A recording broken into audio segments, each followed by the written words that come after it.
One cold winter night in January 2022, the digital world witnessed an unprecedented and unsettling phenomenon unfold. Global intelligence agencies and military strategists were left stunned, grappling with a sudden, profound mystery. Pyongyang's entire internet system vanished. Government websites disappeared, diplomatic emails ceased, and all data connections flatlined. Geopolitical theories erupted. A superpower strike? A vast intelligence operation? The world sought answers from the usual suspects. Yet, the architect of this digital blackout sat over 12,000 kilometers away, in an unassuming American suburb. No gleaming war room, no support team, just one 38-year-old hacker, codenamed P4x, and his personal computer. He had single-handedly unplugged an entire nuclear nation's internet, driven not by politics or profit. His motivation was far simpler: a deep, personal frustration and an insatiable desire for audacious payback. Tonight, we open the classified file on P4x, the lone avenger who dared to defy a dangerous cyber superpower. To comprehend this wrath, we must rewind 1 year, to early 2021, when the seeds of revenge were sown. The story began not with P4x's ambition, but with a fatal misstep by North Korea's elite Lazarus group. They, a state-sponsored threat responsible for global havoc, targeted Western cybersecurity experts, including Alejandro Cáceres. To grasp this fury's genesis, we must rewind to early 2021, when shadows first stirred. This wasn't arrogance, but a fatal misstep by North Korean intelligence, targeting a single individual. The global cybersecurity world then trembled under the ominous shadow of the notorious Lazarus group. No amateurs, Lazarus orchestrated the infamous Sony Pictures hack and the devastating WannaCry global catastrophe. Their cold mission: pilfer intelligence and cryptocurrency, feeding a rogue state's insatiable hunger for foreign funds. Early 2021, they launched a sophisticated campaign targeting Western cybersecurity experts for their undisclosed tools. Among their chosen prey, Alejandro Cáceres, an American-Colombian cybersecurity expert, founder of Hyperion Grey. Cáceres, rugged and tattooed, embraced a free-spirited life, riding under the endless sun of Florida. It began innocently. A seemingly harmless email from an unknown colleague requesting a simple software review, but a seasoned hunter's instinct prevailed. Cáceres isolated the file within a virtual machine for analysis. Instantly, his screen blared red. A Trojan, malware designed for silent takeover, attempting to seize control. The attacker sought to plant a backdoor, a digital key, to steal proprietary hacking tools and data. He thwarted the breach, data secured, but his pride was wounded. An unseen enemy had dared to trespass. He had successfully defended his digital home, yet the violation left a simmering resentment deep within him. The invasion, though repelled, ignited a fuse, transforming a professional defense into a personal affront. As a law-abiding citizen, Cáceres did the right thing, reporting the insidious incident to the FBI. The Federal Bureau of Investigation, America's most powerful law enforcement, tackles espionage and terrorism. He anticipated a large-scale investigation, expecting agents to collect his compromised computer for analysis. What he received was a cold shower, a soulless, bureaucratic statistic, nothing more than a recorded incident. No digital forensics team was dispatched. No promise to hunt down the perpetrators or ensure his safety. For this massive bureaucracy, a personal attack without direct financial loss wasn't a top priority. Cáceres felt utterly abandoned. The government, he realized, wouldn't protect individuals like him. This indifference fueled a growing anger. He was on his own. A bold idea for self-revenge sparked. This perceived abandonment transformed him. He would not remain a victim, he would become the hunter. He shared his conviction: if enemies attack without seeing a powerful response, they will continue biting. The feeling of helplessness curdled, transforming into a dark, singular motivation: retribution, exacted personally. He resolved to show North Korea the true, painful consequences of daring to poke a hornet's nest. The system failed him. Now, a personal vendetta against a rogue state began to take chilling form. The decision was made. He would prepare for war, a digital war, waged by one man against a nation. He would meticulously prepare his retaliatory strike, targeting a rogue state's digital vulnerabilities. January 2022. 1 year later, Cáceres, now codenamed P4x, began his war from Florida. His living room became a command center. Glowing screens amidst snack wrappers, fueling his silent war. The first step: reconnaissance. He meticulously scanned North Korea's entire cyberspace for weaknesses. North Korea's internet was unique, tiny, isolated, with traffic passing through only 2 Chinese lines. Most citizens used intranet. Only high officials and propaganda systems accessed the global network. What astonished him: critical servers ran outdated Linux, riddled with basic, glaring vulnerabilities. They used ancient Nginx and Apache versions, software the West patched years, even decades prior.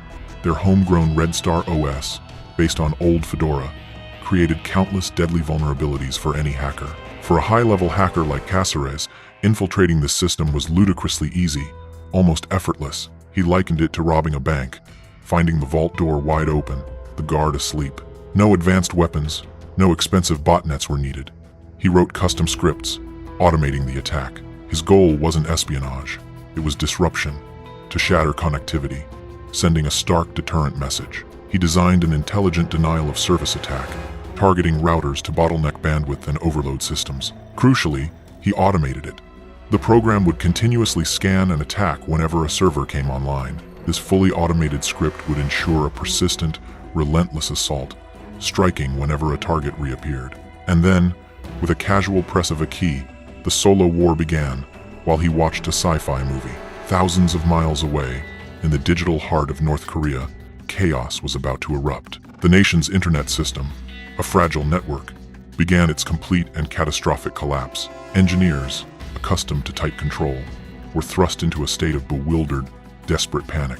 Propaganda sites like Nyanara vanished, replaced by stark, unsettling connection error messages. Even Air Koryo's booking page, a rare window to the outside, became inaccessible. Diplomatic emails froze, silent and undelivered, severing vital international communications. Foreign agents, isolated and adrift, lost all contact with their central command. Every online operation, every digital pulse, was brought to a crippling standstill.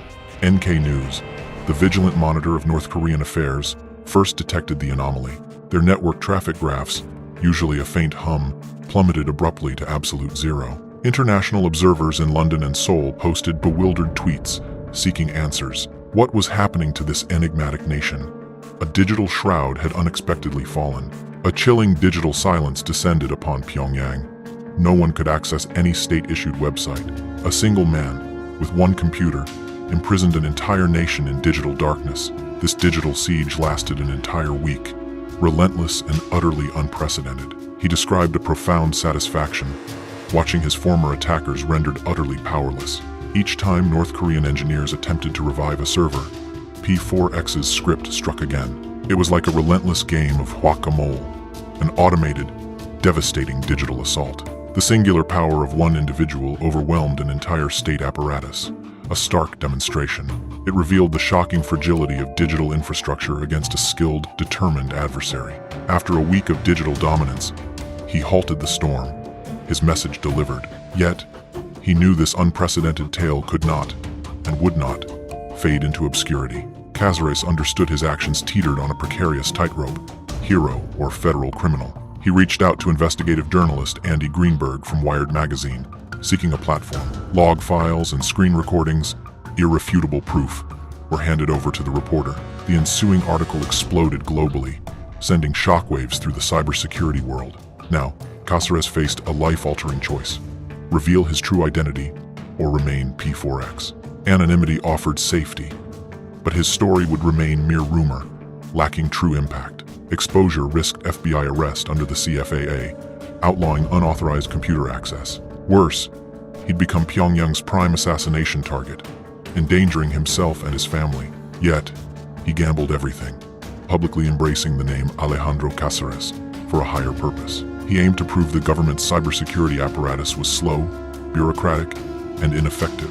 He challenged the Pentagon, arguing their cyber warfare strategies were obsolete and inefficient. If he, with zero resources, could paralyze them, imagine what a flexible government could achieve. His audacious gamble paid off spectacularly. No sirens, but instead, an invitation from Washington. Senior U.S. defense officials, intrigued, sought his unconventional expertise and insights. His risky act inadvertently became a perfect real-world test for asymmetric cyber warfare. It vividly demonstrated the potent feasibility of such agile, targeted digital operations. He was summoned to Washington to present Project Hyperspike, a new tactical model. Hyperspike proposed elite, autonomous small teams for swift, deterrent cyber attacks. Bypassing lengthy approval processes, these units could respond instantly to emerging threats. From potential criminal, Lazarus transformed into a strategic advisor, reshaping national cyber defense. He forced U.S. officials to fundamentally re-evaluate how they safeguarded their nation online, an unforeseen outcome, transforming a personal vendetta into a pivotal moment in cybersecurity history. The saga of Alejandro Lazarus, known as P4x, concludes, not just as a thrilling Hollywood tale, but with profound lessons. It delves into the intricate depths of the digital world, challenging our preconceived notions of power and vulnerability. First, it definitively shatters the long-held myth of national invulnerability, a belief deeply embedded in statecraft. Lazarus proved that true strength in the cyber domain stems not from sheer scale, but from individual skill and sheer will. In this new digital age, a single, intelligent, and decisive individual possesses the capacity to inflict damage. This impact can often be comparable to an entire army, especially when exploiting overlooked, critical system weaknesses. Second, from a more positive perspective, this audacious incident sparked crucial, much-needed shifts in government cybersecurity thinking. Instead of stubbornly punishing unique talent, major U.S. security agencies began actively listening to and collaborating with white-hat hackers. This new paradigm fostered an invaluable exchange of knowledge, bridging the critical gap between state power and individual ingenuity. The proactive defense model, brilliantly proposed by Lazarus, is now under serious, strategic consideration by top officials. This adoption aims to forge a far more robust and adaptable cybersecurity shield against the ever-evolving global threats we face. Lazarus's exceptional courage, though undeniably bordering on recklessness, ignited a crucial, widespread dialogue across the industry. This pivotal conversation focuses on effectively safeguarding cybersecurity professionals, often targets, yet lacking adequate protection themselves. Ultimately, this entire saga powerfully reminds us that even an ordinary individual can instigate global change. They possess the potential to alter the course of history, provided they possess sufficient determination and unmatched skill. However, we issue an absolute, unequivocal warning. Unauthorized cyber attacks, regardless of perceived justification, are strongly discouraged. The extremely fine line distinguishing a hero from a federal criminal is perilously easy to cross, with severe, life-altering consequences. Not everyone will be as uniquely fortunate to achieve a resolution similar to Lazarus's.